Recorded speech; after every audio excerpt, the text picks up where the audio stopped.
Assalamualaikum warahmatullahi wabarakatuh. Halo semuanya, saya dari kelompok 6. Di sini saya bersama rekan kelompok tim saya akan mempresentasikan materi tentang trematoda darah. Di sini kami akan membahas 3 spesies utama. Yang pertama ada Cystoma japonicum, yang kedua ada Cystoma hematobium, yang ketiga ada Cystoma mansoni.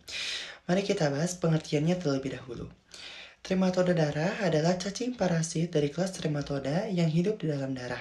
Parasit ini bertanggung jawab atas penyakit schistosomiasis yang merupakan salah satu penyakit parasit terpenting di dunia setelah malaria.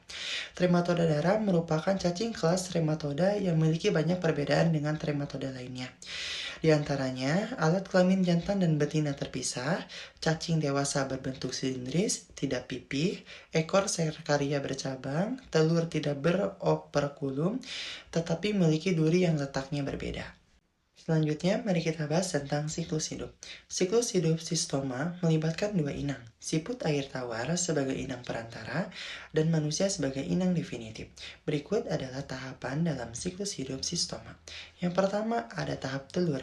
Telur dikeluarkan oleh manusia yang terinfeksi melalui urin, yaitu Cystoma hematobium, atau tinja, Cystoma mansoni, dan Cystoma japonicum. Yang kedua, tahapan mirasidium. Telur yang berada di air akan menetas dan melepaskan larva mirasidium yang berenang mencari siput air tawar. Yang ketiga, sporesista. Setelah mirasidium menembus tubuh siput, mereka berkembang menjadi sporesista dalam jaringan siput. Yang keempat, ada tahap cercaria. Porosista kemudian menghasilkan larva infektif yang disebut cercaria yang dilepaskan ke air. Yang kelima, penetrasi kulit. Cercaria menembus kulit manusia yang kontak dengan air terkontaminasi. Yang keenam ada cystosomula. Setelah masuk ke tubuh manusia, cercaria berubah menjadi cystosomula yang kemudian bermigrasi melalui pembuluh darah ke hati, tempat mereka berkembang menjadi cacing dewasa. Yang ketujuh, cacing dewasa. Cacing dewasa bermigrasi ke lokasi spesifik dalam sistem pembuluh darah tempat mereka bertelur. Setelah mengetahui siklus hidup dari Cystoma, mari kita mulai bahas dari spesies utamanya. Dimulai dari saya yang akan membahas tentang Cystoma japonicum. Dimulai dari distribusi geografisnya, utamanya ditemukan di Asia, terutama di Tiongkok, Filipina, dan sebagian kecil di Indonesia. Inang perantaranya dari mana? Inang perantaranya dari siput air tawar dari genus Oncomelania. Siklus hidupnya mirip dengan siklus umum Cystosoma. Cercaria yang dilepaskan dari siput Oncomelania menembus kulit manusia dan berkembang menjadi cacing dewasa di venamen seterica superior dekat usus kecil. Gejala dan penyakitnya pada infeksi akut dapat menyebabkan gejala seperti demam, nyeri perut, dan diare berdarah. Pada infeksi kronis dapat menyebabkan kerusakan hati, fibrosis periportal, dan splenomegali. Selanjutnya, mari kita bahas morfologi pada Cystoma japonicum. Mulai dari bentuk terlebih dahulu, pada cacing dewasa berbentuk panjang dan silindris, mirip dengan pita.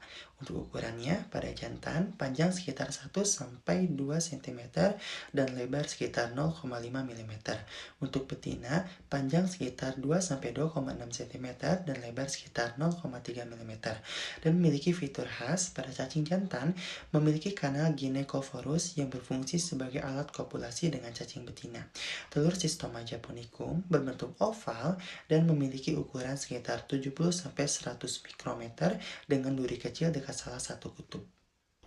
Selanjutnya ada Cystosoma hematobium. Cystosoma hematobium banyak ditemukan di Afrika dan Timur Tengah. Inang perantaranya yaitu siput air tawar dari genus Bulinus. Lalu memiliki siklus hidup, cercaria yang dilepaskan dari siput Bulinus menembus kulit manusia dan bermigrasi ke pena kandung kemih dan organ urin lainnya, tempat mereka berkembang menjadi cacing dewasa. Dan memiliki gejala dan penyakit, pada infeksi dapat menyebabkan hematuria atau darah dalam urin, disuria atau nyeri saat buang air kecil, dan dalam kasus kronis dapat menyebabkan kerusakan pada kandung kemih, ginjal, dan peningkatan resiko kanker kandung kemih. Cystosoma hematobium memiliki bentuk pada cacing dewasa berbentuk panjang dan silindris, berukuran pada jantan panjang sekitar 1-1,5 cm dan lebar sekitar 0,5 mm. Sedangkan pada betina yaitu memiliki panjang sekitar 2 cm dan lebar sekitar 0,25 mm. Cystosoma hematobium memiliki fitur khas yaitu pada cacing jantan memiliki kanal gynecophorus yang berfungsi sebagai alat kopulasi dengan cacing betina. Telur Cystosoma hematobium berbentuk oval dengan ukuran sekitar 145 ke 60 mikron dan memiliki duri di ujungnya, berisi merasidium dan berwarna coklat kekuningan. Yang ketiga, ada Cystoma mansoni.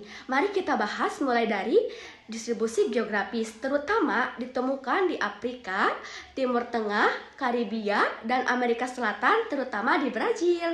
Lalu, ada inang perantara dari siput air tawar, genus Biompalaria. Lalu, ada siklus hidup. Cerceria yang dilepaskan dari siput Biompalaria menembus kulit manusia dan berkembang menjadi cacing dewasa di pena Mesenterica inferior dekat usus besar. Lalu mari kita bahas ada gejala dan penyakit.